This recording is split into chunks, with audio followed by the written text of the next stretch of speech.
Let's talk about the big change in the big funny news. We got the story from Business Insider. Moderna, BioNTech, and Novavax plunge after Biden says the COVID-19 pandemic is over. Oh, no. Whoops. Yeah. Where are those put options at? Who was waiting for this moment? Wow. Well, the Congress members. I was going to say, Paul Pelosi, the reason why they waited 5 days to air it is because they had a call all there. Like, hey, everyone. Oh, my God. Hey, Dan Crenshaw, sell your stocks. Hey, absolutely. Nancy Pelosi. I mean, yeah. Because the those New York, folks knew this was happening. the New York Times, but this is an important story. The New York Times did actually a good job. They investigated the investments of Congress members, and they reported out of 3,700 trades, they made over $100 million, with many of them being almost perfectly timed. So the New York Times actually did a good job, investigated and showed the insider trading that is absolutely too good to be true for a lot of these representatives of Congress that got rich off of these stocks. So this aired September 18th, and it was filmed when he went there, which was on Tuesday. So we need to investigate who sold stocks between September 13th and September 18th, especially these three or any of the pharmaceutical companies. And it would be fascinating to then have a legit investigation to say, Congrusman Crenshaw, how did you know to sell all of your Moderna on Friday before the markets closed? We don't know he actually did anything. Or just using a name. Congressman Turner. I'll call myself, oh, there is a Congressman Turner. Congressman... Ocasio-Cortez. How did you know to buy all of that bacon? How did you know? That would be a fascinating study because someone made money. I'm willing to bet you'll find a lot of people. So what I would imagine would have happened is that CBS probably did something. They mentioned in the interview, they contacted the White House for comment. You remember that, right? Yep. When Biden mentioned that we would intervene for Taiwan, and we'll get to that in a bit, they said in the video they released, after Biden gave this response, we reached out to the White House, who said the policy does not change, despite the commander-in-chief saying it did, which means they did the interview. They then called politicians for comments, edited the interview, then put it up. How much you want to bet? After he said the pandemic was over, they called. All it takes is one member of Congress. They called Pelosi, like, what do you think about this as the speaker? And she went, oh, is that what he said? I'll call you back. Yeah. And then she's like, honey, you need to sell all of the stocks before the interview comes out. And then Paul does it, and then everyone watching the Nancy Pelosi stock tracker sees it. And, it's down 10% from the 16th to the 19th. It's down 10%. The NVIDIA?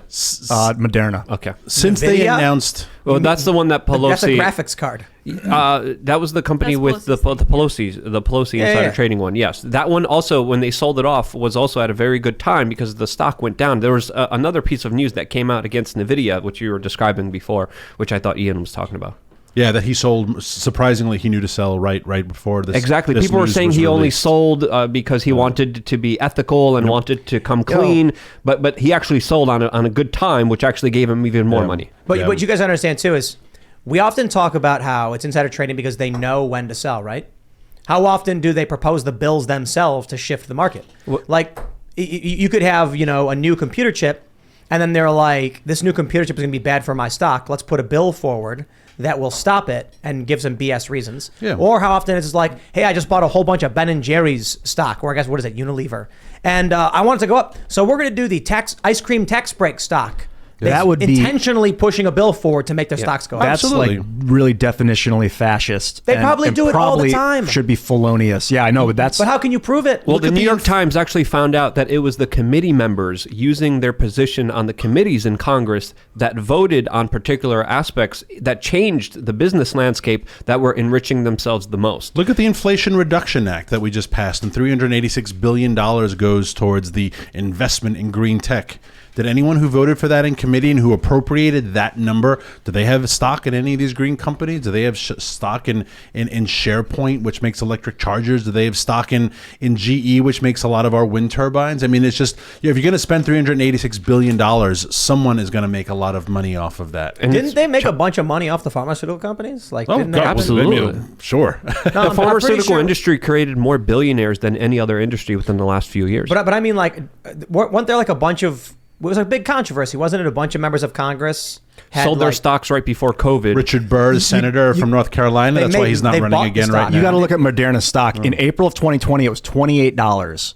In April of 21, $145, so up Should've bought some of that seven Moderna. times, and then it was $450 6 months later. So I mean, that's what is that a 20 times increase in like a year and a half? This makes me angry. You know why? Because I didn't buy it. told me. Richard Burr from North Carolina. $28 to turn it to $400. Richard Burr from North Carolina was the one who was probably hit the hardest on that. I forget who the Democrat was, but he's the Republican. He's not running for re-elect right now. He probably could have and would have sailed but for this. But he was one of the ones that they said you had in a skiff, which you know, secure, compartmentalized, the secret room to have these confidential meetings.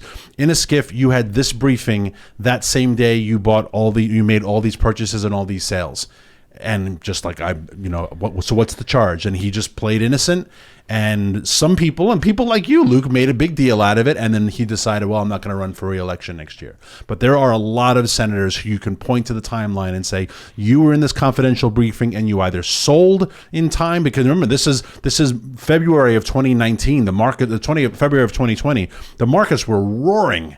And it's like, but suddenly the markets are exploding and you sold everything, $5 million worth of stock. And the DOJ drops their investigation into all these people, which is absolutely crazy. And they start investigating Trump supporters. Yeah. Look, actually, I think it was fairly obvious the vaccines were going to just skyrocket in stock value.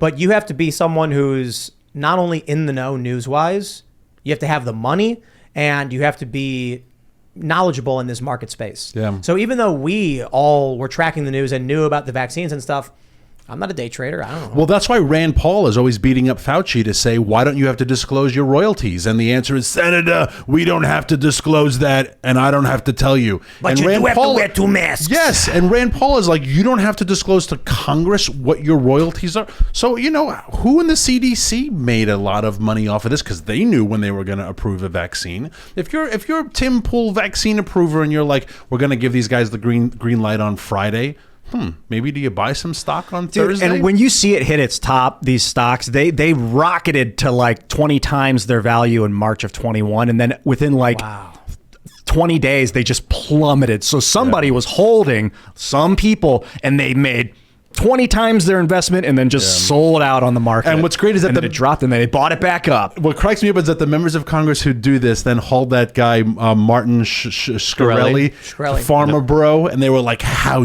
dare you look at yourself? And I'm like, he should have been like, have you all looked in a mirror? How much did you guys made during the COVID pandemic? It's a sham. Oh, it's absurd. It's criminal. It's God. They'll tell you that's probably the whole reason they run for office. About a lot of people, they're like, you get in, you get some insider trading, you get out, you're rich for life. Paul Pelosi and some members of Congress, they're better stock pickers than Warren Buffett. They are. Like, why wouldn't you go work on Wall Street? Yeah, go work for an investment house. I mean, you're that good. And if you have an account on social media that documents all the trades and gives the peasants advice, you get censored. Your accounts get taken down, which has happened to a number of individuals that literally created accounts about the trading of Nancy Pelosi, which has a better track record than all the other big stock guys out there. Better than Warren Buffett. Yeah. Better than all the top guys that you could even imagine in this field. How's that possible? Yeah, it's amazing. Shout out to my homies at Rumble. They just went public today. Tim told me earlier. And full disclosure, I bought Rumble stock. I'm not an investment manager. They did an acquisition. So it was a SPAC acquisition. CFVI, I think, merged with Rumble, and now they're trading under RUM. Well, I don't play inside games. I'm just letting everyone know ahead of time. I did buy some of that because I have faith in the future of Rumble. I bought a bunch. I don't know if that's necessary to disclose at all. Hot basket full of Rumble stock. I think there's nowhere to go but up. Literally, like right before the show, I was just like, I don't know. Yeah, I think it's the future. Chris Pavlovsky knows what he's got a lot of good ideas, and I'm really excited to see what they do. I mean, and locals gaming too. I'll put it this way. We were in the know when it came to what was going on with the news, and we saw that the vaccines were coming. We knew who was making them, and I don't think anybody here bought any stock in those companies. No, and I don't think I would have. Morally, no, hell no. I bought stock in Palantir.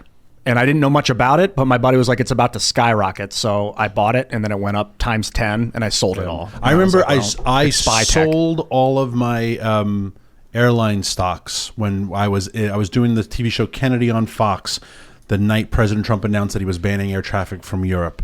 And I remember thinking, I'm going to sell all my airline because I just had a feeling this was going in the wrong direction. And so so I made a great decision, but I probably was 3 days late. I'm sure that a lot of people who were in that confidential meeting, they sold their airline stocks a week before. This is what I wanted to say about the Moderna stuff is we were in the know on the news, yet we didn't buy any of that stuff. We're in the know on big tech, censorship, and social media. And now Rumble is trading, I think, at like $16.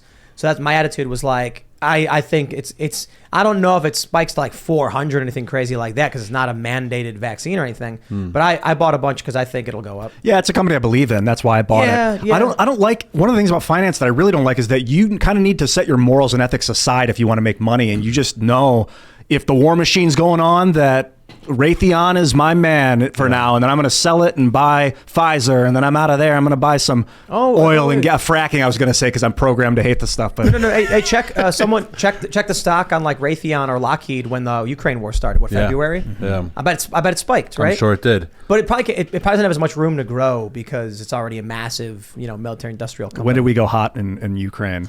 Oh, End of February. We just hit 6 exactly months. right, Tim. Yeah. It went from at the end of December, it was $82. Is 102 by March, so up 20%. What's it at now? Right now? It's sitting at about 88. It's come down a little bit. Come down. But when the war starts, what was that? Raytheon? Yeah. Yeah, but are we using? What about Boeing or like Lockheed Martin? What's another? Who's another one? Halliburton? Northrop Grumman. Northrop Grumman. All the military I bet they all industrial Boeing's actually been up and down and then dropped in May.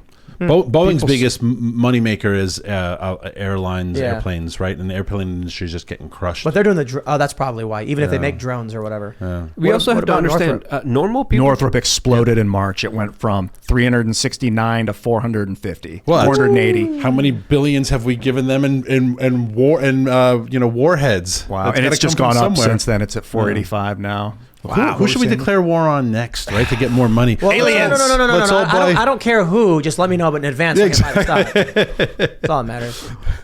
But you won't have an advantage like the politicians have. And normal people, when they do insider trading, they get arrested. They face real prosecution. They face the justice system going down, breathing down their necks, and putting them in jail. Going down. I was like, where are you going?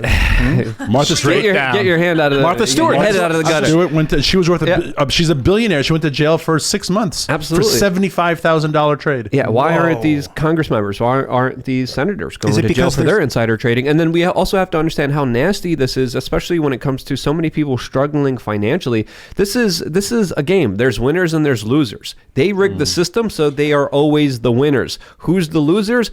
Everyone else, all the other peasants, the people who have their retirement accounts in the stock market that, of course, are guaranteed to lose because these people are rigging the game for the benefit of themselves. So this is absolutely seedy, disgusting behavior, especially when it comes to so many people being poor, so many blue-collar workers being screwed over, and these people are enriching themselves while taking money away from everyone else. Do you think the lottery is like unethical? Yeah, because most of that money goes to the state and it's taxed. And absolutely, yeah, I think so. Yeah, they tax like what, like half, almost half of it. Yeah. So you're literally financing the state through the lottery. It's just And legalized they gambling. call it a poor tax. Yeah. It's gambling, and then if $100 go into the pot, $50 goes to the government, the $50 goes to the jackpot, and then you pay taxes on that even. Yeah, like the person who won the $1.2 billion, who still hasn't come forward, which is odd. I think they were taking home at the end of the day like $400 million, which is nothing to sneeze at. But basically, government stole $800 million from that person. But then you got to pay taxes, so it's like it's not only is the pot split between the person and the government's cut, but then the money you get actually gets cut again. Yeah. It's funny how that works. So of the 1.2 was 2.4. Half of it had gone to the government, and Yes. they're getting taxed Yep. another 60% or 70. That's why Something they were like that. walking away with $400 million because 1.2 right off the bat, half of it goes to education, and then you have half, and then your half gets cut in half by taxes. I don't like and saying like this should be illegal, indoctrination. this should be illegal, but that lottery has really always set me really awry. Thanks for checking out this segment from the Timcast IRL podcast. But if you want to check out the full show live, tune in Monday through Friday at 8 p.m. And if you want more special access content, head over to timcast.com and become a member. Your membership helps sustain this company, keep our journalists employed, makes this show happen, and you will get access to exclusive members-only segments of the Timcast IRL podcast, and there's a massive library to check out. So again, go to timcast.com or tune in Monday through Friday at 8 p.m., and we'll see you all there.